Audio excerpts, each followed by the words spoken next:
एक सवाल है जो हजारों सालों से हम सब सोचते आए हैं। क्या हम इस ब्रह्मांड में अकेले हैं? सोचिए अगर इसका जवाब हमें मिल चुका हो, और वो भी मंगल ग्रह पर मिले एक पत्थर के अंदर। जरा इस पत्थर को देखिए। इस पर ये अजीब से काले धब्बे दिख रहे हैं। अगर ऐसा पत्थर धरती पर मिलता तो वैज्ञानिक लगभग तय मान लेते कि ये किसी जीव की निशानी है, किसी बैक्टीरिया का काम। पर बात यह है कि ये पत्थर पृथ्वी का है ही नहीं, ये मंगल ग्रह से है। तो चलिए इस कहानी में थोड़ा और गहरा उतरते हैं। इसकी शुरुआत होती है मंगल ग्रह की एक बहुत पुरानी सूखी हुई झील में। नासा का परसिवियरेंस रोवर, जिसे सब प्यार से पर्सी बुलाते हैं, वहां पुराने जीवाश्म खोजने के मिशन पर था। और पिछले साल 9 जून को जब वो एक पुरानी नदी के मुहाने से गुजर रहा था तो उसकी नज़र एक चट्टान पर पड़ी जिस पर कुछ बहुत ही अजीब निशान थे। टीम ने देखते ही इन पैटर्न्स को एक मजेदार नाम दिया, तेंदुए के धब्बे और खसखस के बीज। अब ये सुनने में तो बड़ा कैजुअल लगता है, पर नासा के वैज्ञानिकों के लिए ये किसी खजाने के नक्शे से कम नहीं था।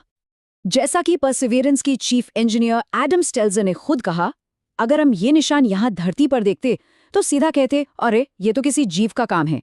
लेकिन यही चीज मंगल पर मिलना, जाहिर है पूरी टीम में एक अलग ही लेवल का उत्साह था। तो टीम फौरन काम पर लग गई। उन्होंने पर्सी के सारे एडवांस्ड उपकरणों को उस सैंपल की जांच में लगा दिया, जिसे नाम दिया गया सफायर कैनियन। चलिए देखते हैं कि उन्हें आखिर मिला क्या। और उन्हें जो मिला वो सच में चौंकाने वाला था। देखिए, ऐसा पहली बार हुआ कि मंगल के किसी एक ही सैंपल में जीवन के लिए जरूरी तीनों चीजें एक साथ मिल गईं। मतलब कभी वहां तरल पानी होने का सबूत, सल्फर और आयरन जैसा ऊर्जा का स्रोत, और सबसे जरूरी कार्बनिक अणु। जी हाँ, जीवन की बुनियाद।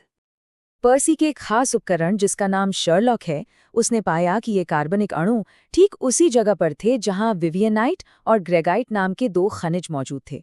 ये एक बहुत बड़ा सुराग है, पता है क्यों? क्योंकि धरती पर ये दोनों खनिज अक्सर वहीं मिलते हैं जहां कभी कोई जीव या पौधा सड़ गल रहा हो। यानी ये खनिज बिल्कुल सही जगह पर मिले। इसे समझने का एक बहुत अच्छा तरीका है। मान लीजिए आप जंगल में कहीं घूम रहे हैं और आपको एक जगह मिलती है जहां आग जलाने के लिए पत्थर रखे हैं, थोड़ी राख है और कुछ बचा खुचा खाना पड़ा है। आपको वहां कोई इंसान नहीं दिखता, फिर भी आप समझ जाते हैं कि हाल ही में यहां कोई कैंपिंग कर रहा था।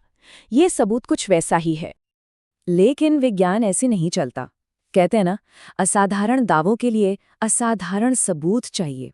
तो इससे पहले कि कोई मंगल पर जीवन का ऐलान करे, टीम को हर दूसरी मुमकिन वजह को खारिज करना था। पहली थियरी थी, क्या बहुत ज्यादा गर्मी से ये पैटर्न बन सकते हैं? हो सकता है जमीन के अंदर की गर्मी ने ही ये सब कर दिया हो। पर यह थ्योरी फेल हो गई। वजह, सैंपल में मिला विवियनाइट खनिज।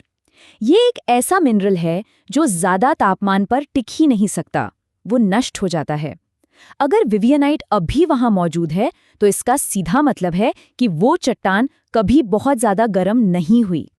अच्छा, तो दूसरी थ्योरी, क्या ऐसा हो सकता है कि किसी एसिड वाले पानी ने चट्टान के अंदर ये सब बना दिया हो? ये भी खारिज हो गई। इस बार सबूत बना ओलिविन नाम का एक और खनिज जो उसी चट्टान में मिला। ओलिविन एसिड में घुल जाता है। अगर वहां एसिड वाला पानी होता तो ओलिविन का तो नामो निशान नहीं मिलता। और आखिरी कोशिश, क्या कोई केमिकल कैटलिस्ट, मतलब कोई ऐसा पदार्थ जो रिएक्शन को तेज कर दे, उसने बिना किसी जीवन के ये सब बना दिया हो?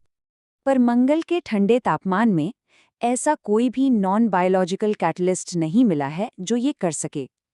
तो जब गर्मी, एसिड और केमिकल रिएक्शन सब एक एक करके खारिज हो गए तो सबसे मजबूत संभावना एक ही बची, प्राचीन सूक्ष्मजीव। तो सवाल ये है कि अगर सारे सबूत जीवन की तरफ ही इशारा कर रहे हैं तो नासा खुलकर ऐलान क्यों नहीं कर देता? वो अब भी शायद संकेत हो सकता है जैसे शब्द क्यों इस्तेमाल कर रहे हैं? इसका जवाब महान वैज्ञानिक कार्ल सेगन के एक मशहूर वाक्य में है, असाधारण दावों के लिए असाधारण सबूतों की जरूरत होती है। और इससे बड़ा असाधारण दावा और क्या होगा कि हमने दूसरे ग्रह पर जीवन खोज लिया है। देखिए, इतनी बड़ी खोज की पुष्टि के लिए नासा के पास कह सकते हैं एक 7 कदम का पैमाना है। पहला कदम होता है बस कोई संकेत मिलना। ये जो खोज है ये कहीं बीच में है। हमने गैर जैविक वजहों को तो खारिज कर दिया है, लेकिन 7वें और आखिरी कदम पर पहुंचने के लिए, जो कि 100% पक्की मोहर है, उसके लिए उस नमूने को सच में हाथ में लेना होगा और यहाँ धरती पर अपनी सबसे उन्नत प्रयोगशालाओं में उसकी जांच करनी होगी। और यहीं से कहानी में एंट्री होती है मार्स सैंपल रिटर्न मिशन की। सच का पता लगाने का एक बहुत बड़ा और मुश्किल मिशन। पक्के तौर पर जानने का बस एक ही तरीका है।